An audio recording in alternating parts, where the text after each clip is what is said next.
kuna Young Africans yenye sura mpya ambayo imeanza sasa hivi kujishape mara baada ya usajili wa dirisha dogo ambao wameufanya. Bila shaka mechi dhidi ya Mashujaa ni ujumbe tosha ya kile ambacho kinaweza kikawa kinaandaliwa na kinakuja kwa wapinzani wengi ambao utakutana Young Africans kwenye michuano tofauti msimu huu. Na kuna vitu ambavyo nitavizungumza hapa kulingana na kile ambacho Young Africans wanaonekana kuwa wanajaribu kukitengeneza ama wamejaribu kukionyesha kupitia huu mchezo dhidi ya Mashujaa. Unajua Mashujaa ni timu ambayo ilikuwa inaongoza kwa kuweka clean sheet nyingi kwenye ligi yetu kabla hawajakutana na Young Africans. Eric Johora ni mlinda mlango ambaye alikuwa anaonekana ana wastani mzuri tu wa kuhakikisha kwamba wavu wake hautikiswi.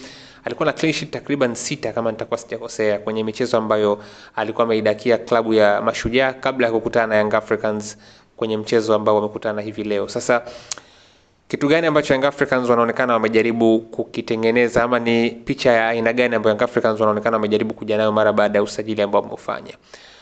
Kwanza, pressing imerudi. Pressing, na hii pressing niliwahi kuizungumza kwa niaba ya mwalimu msaidizi mpya Marquis Pereira da Silva.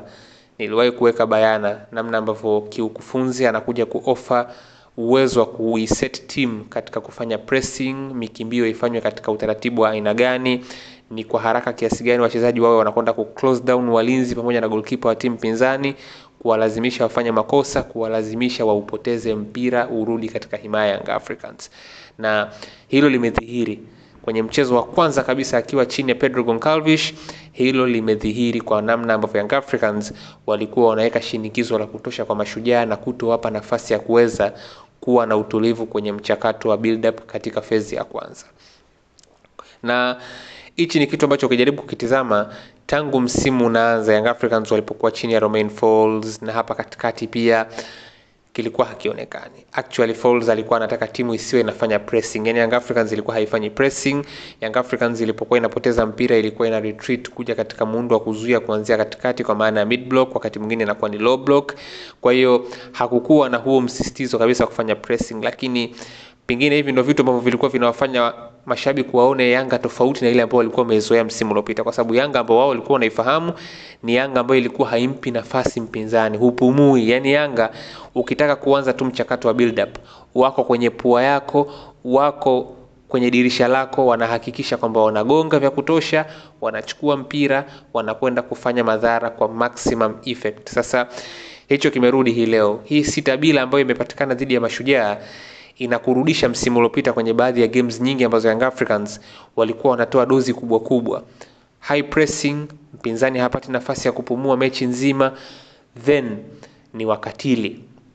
Kitu ambacho hapa katikati pia Young Africans wakati msimu unaanza kilikuwa kinaonekana kupungua sambamba na hii pressing, ni swala la kutokuwa na ule ukatili. Yaani mwisho wa siku Yanga ilikuwa ni timu ambayo kuna muda ukiliona goli moja limepatikana unatamani tu watu wazuie libaki hilo moja, yakipatikana mawili unakuwa kama kuna muda unaamua tu umetosheka. Yaani hakukuonekana kuwa na ile timu ambayo ilikuwa inaonekana kabisa kwamba inaweza kuendelea kutoa dose after dose after dose.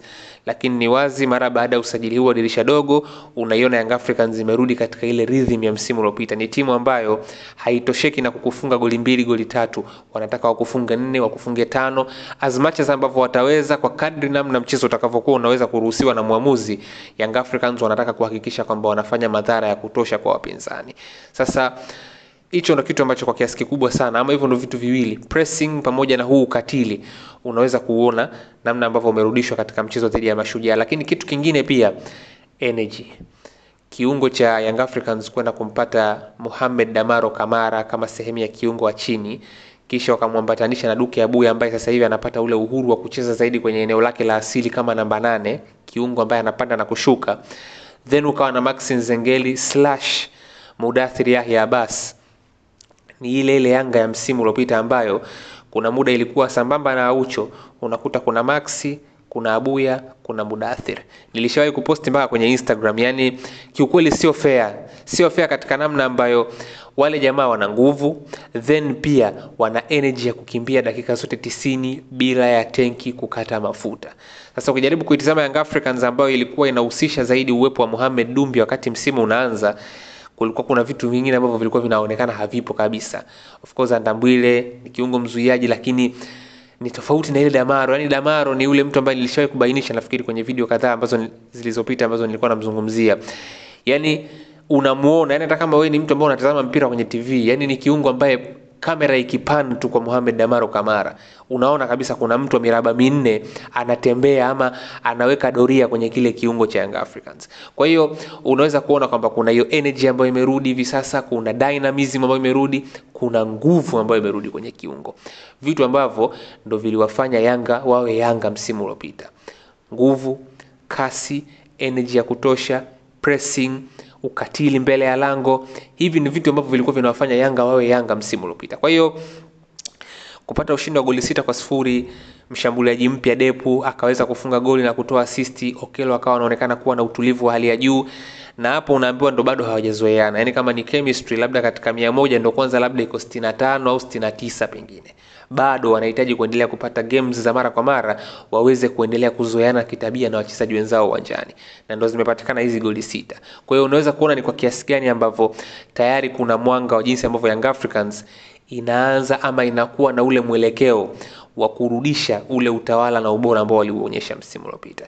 Ile Yanga ambayo kuna muda mashabiki walikuwa wanatarajia goli nyingi, ndio hii ambayo pengine unaweza kuwa unaanza kuona mwanga wake hivi sasa. Msimu uliopita Yanga kuna kipindi mashabiki walikuwa wanaamini tu kwamba goli 4 goli 5 ni swala la muda.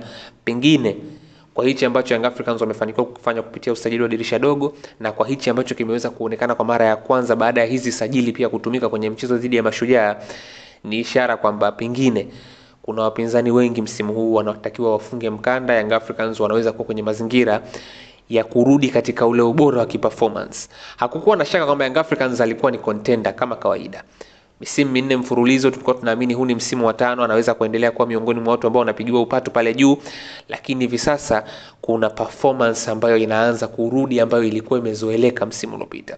Ile performance ambayo ilikuwa inaambatana na goli 4, goli 5, goli 6, mashabiki walikuwa wanasema yes, pengine kupitia hichi ambacho kimefanywa dhidi ya Mashujaa huenda performance hii ikawa ni yenye kurudi, na inaweza ikawa ni statement kubwa sana kuelekea katika mchezo dhidi ya Al Ahly kwamba pengine Young Africans wanaweza kuwa kwenye kipindi ambacho wapo katika ubora zaidi mara baada ya usajili ambao wamefanya kuelekea mchezo wa muhimu dhidi ya Al Ahly.